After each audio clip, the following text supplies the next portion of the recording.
Në nëntorin e ftohtë të vitit 1948, kur Shqipëria po rrethohej me një perde të hekurt, një grua nga malet e Nika i Mërturit jep të lamtumirën e fundit burrit të saj.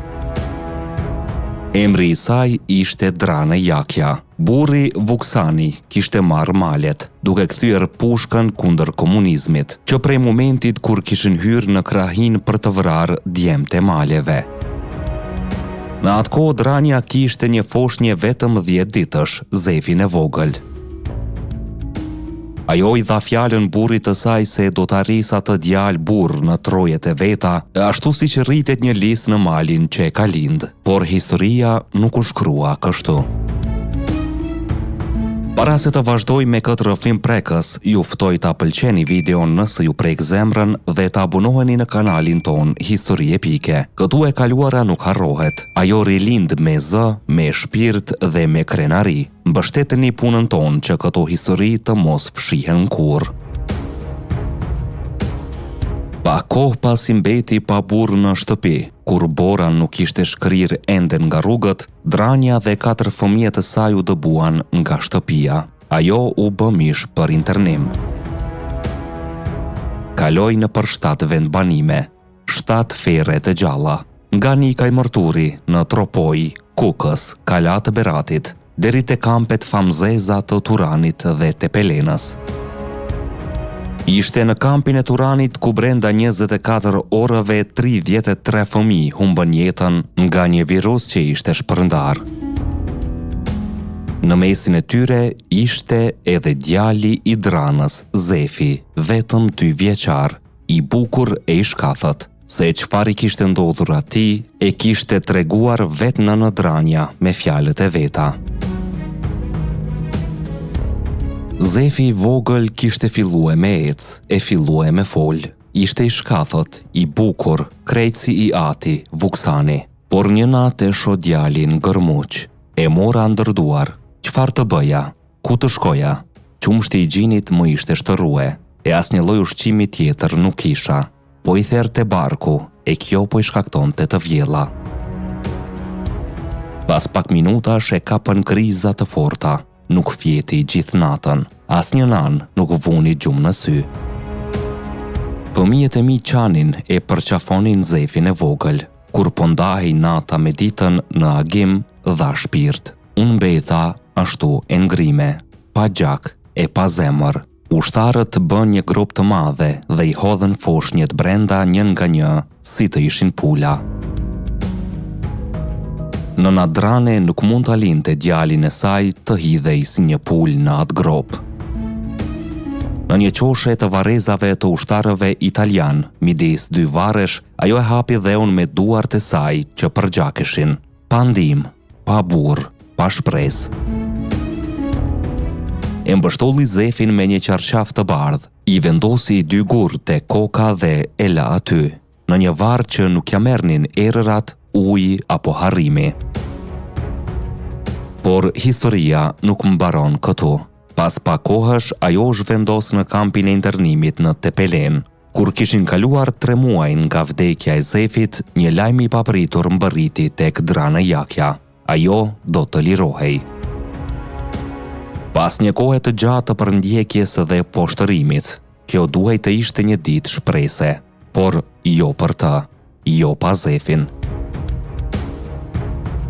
Djali i saj i vogël, vetëm 2 vjeç, kishte mbetur në tokën e kampit të mëparshëm, në Turan të Korçës. Atje kishte varrosur me duart e veta në një cep të varrezave italiane, me një dhimbje që sembulonte asë dheu. Tani, kur i thuhej se mund të largohej, zemra i pëshpëriste se nuk duhej ta linte Zefin pas. Ai nuk ishte thjesht një varr.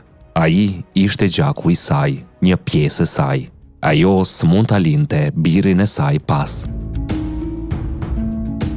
E vendosur dhe pa frikë nga asgjë, Drania bashkë me vajzën e saj të madhe, Zojen, vetëm 11 vjeçe, mori rrugën e kthimit për në kampin e mëparshëm. Duhej të rikthehej në Turan, në vendin ku kishte lënë të varrosur trupin e birit të saj. Nuk ishte as leje, as miratim, vetëm një amanet që zemra e saj nuk e linte të vdiste. Në varrezat italiane, nën errësirën e natës, ajo e gjeti vendin. 2 gur të thjesht që kishte vendosur me duart e saj 3 muaj më parë i treguan se ishte aty. Aty ku kishte qarë, aty ku ishte coptuar si nan. Mendimin e vajzës filluan të gërmojnë. Nuk kishin vegla, vetëm duart, thonjt dhe vendosmërin e një nëne dhe motre shqiptare që po sfidonin sistemin dhe dhimbjen me një dashuri më të madhe se frika. Kur trupi Zefit u shfaq ngadal nga toka, Drania qau pa zë. Fytyra e tij ishte ende e njohshme për të, mbase koha ishte ndalur për të në atë varr.